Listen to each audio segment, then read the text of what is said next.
Much to the surprise of Republicans and perhaps to themselves, Democrats managed to avoid a red wave on Tuesday. In a piece published last night in her Substack, political activist and former presidential hopeful Marianne Williamson highlighted that it wasn't either party's night, but rather the people's, saying, quote, "It was neither the Democrats nor the Republicans who spoke loudest on Tuesday.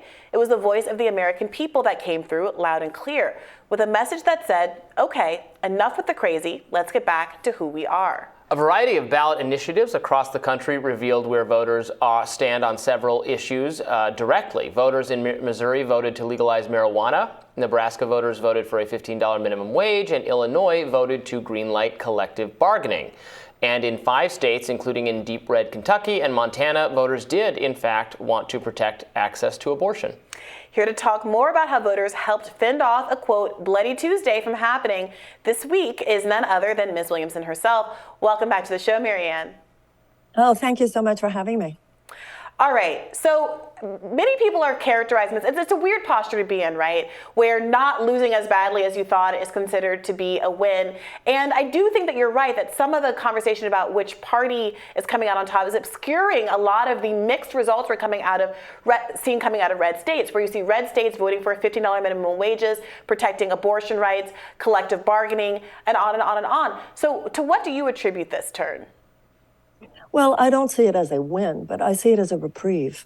I see it as a moment that we can all sort of stand back and not have to be in constant traumatized survival mode, just trying to keep these anti-democratic authoritarian forces from completely obliterating us. So it gives us a chance, in a way, to regroup. Now, I'm sure that the authoritarian forces that are represented by the more than 210 election deniers that did win, I'm sure that those forces will regroup right now, and I think this is time for us to regroup. And in doing so, we want to recognize what you just said. The country is moving in a progressive direction. People don't always associate the progressive policies that they support with the Democratic Party. But when it comes to things like universal health care, Fox News saying that 65% of their viewers feel that it is the government's responsibility to provide health care for everyone. People are seeing through at last the propagandistic projection onto progressive policies that they represent socialism or the nanny state. So the Democratic Party now, I believe, should align itself with its own progressive base, should align itself with unabashedly with the traditional pillars in an FDR sense of what the Democratic Party once was, the unequivocal and unabashed support for the working people of the United States. If the Democratic Party will align itself with its own progressive base, then, and I think perhaps only then, will we be able to make a real dent in the authoritarian force field that's coming at us and coming at us strongly. Marianne, do you think the messaging from Democratic candidates, the really constant warning about the threat to democracy, was effective? I mean, frankly, it was something I think we criticized a little bit as being over the top at times, but it seems to have really motivated people to not vote for Republicans, or maybe particularly some of these zanier Republican characters, or in fact candidates who have, as you point out, raised questions about the 2020 election. Well, it's interesting that you say that, because I was someone thinking, why is he continuing to talk about that? He should be talking about economic issues. And then I read something right before the election that turned out to be true. It was someone who said he's not talking to Republicans. He's talking to his own base. And I thought that is so interesting, because I think actually, as it turns out, there was more wisdom in that than I had expected. I think a lot of people did go, whoa, this is serious. Maybe I better vote. Are you surprised at all, Marianne? Because I remember I watched some of Carrie Lake's it wasn't quite a debate, but her debate performance, and she's very poised, and she was, I think, a really good example of Republican messaging from the more Trump-aligned wing of the party.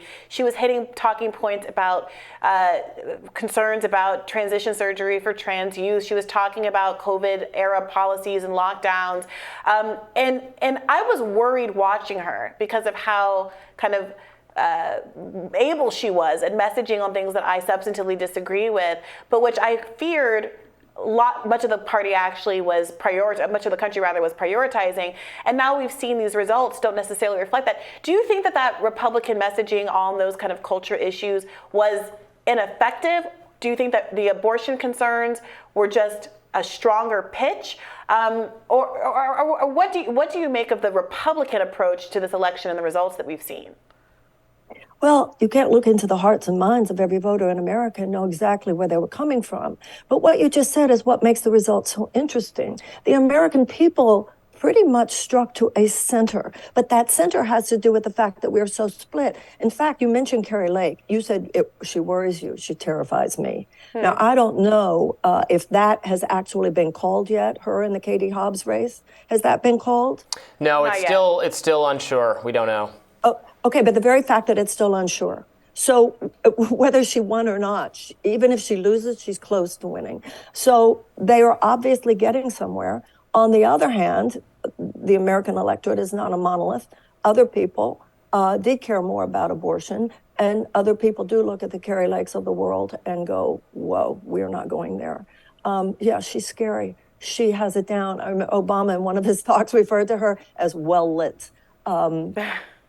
She knows what she's doing in terms of a certain kind of delivery of a message. But many of us feel that she is dead wrong about where this country needs to be moving. You know, obviously the night was not a total disappointment for Republicans. They are likely to take the House. The Senate still is potentially in the mix. And then Republicans had a very, very, very good night in Florida, which has gotten redder and redder under Ron DeSantis' leadership. Ron DeSantis obviously quite likely to be a top Republican candidate, if not the Republican candidate next time round. I worry about if we get better sorted, like, you know, all Republicans moving to Florida, moving to Texas, Democrats, you know, sorting themselves into some other places. I think they've already been, you know, more heavily sorted historically. Our politics could get even more angry as if we're fighting for who controls the entire country, but everyone is, you know, people who want it a certain way are all in Florida and Texas, and people who want another way are all in California and New York. Then the contest for the presidency or for national representation in the federal government will just be even more bitter because it's so winner take all, and it's so, you know, you'll force on Florida what Team Blue wants, or you'll force on California what Team Red wants. Well, you just made the case for getting rid of the Electoral College. It should just be whatever the majority of Americans want. It shouldn't have to do what state people with what state people come from. I do think that in time we will be getting rid of the Electoral College, but not immediately. I think, however, it's the only response, the only way to face the challenge of what you just described. Yeah, Florida has gone all red. Texas, Beto didn't win, but Beto made a dent. I come from Texas, and Texas isn't done yet. And you're right, a lot of Republicans are moving there, but a lot of people who are on the left, people who are liberals, progressives, et cetera, are rising up in Texas as well. That story is not over yet.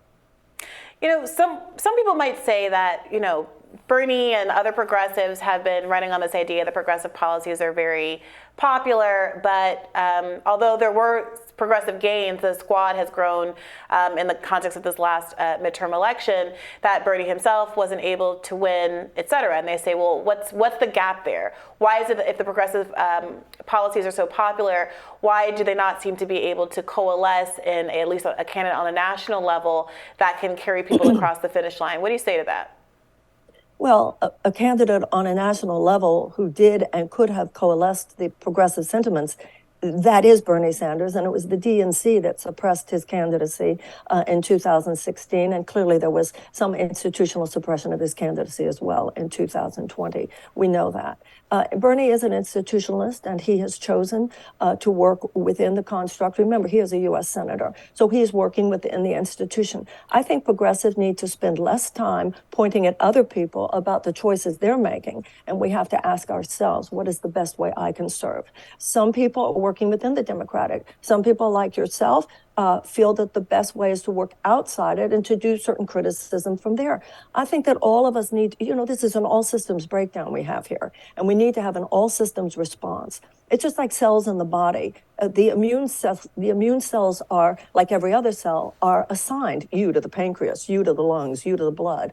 Each of us, I'm reminded of Gandhi's expression when he was asked, who is the leader of the Indian independence movement? He said, the small, still voice within. Each of us has to has to respond to our own conscience, our own sense of where our skill set can be best put to use.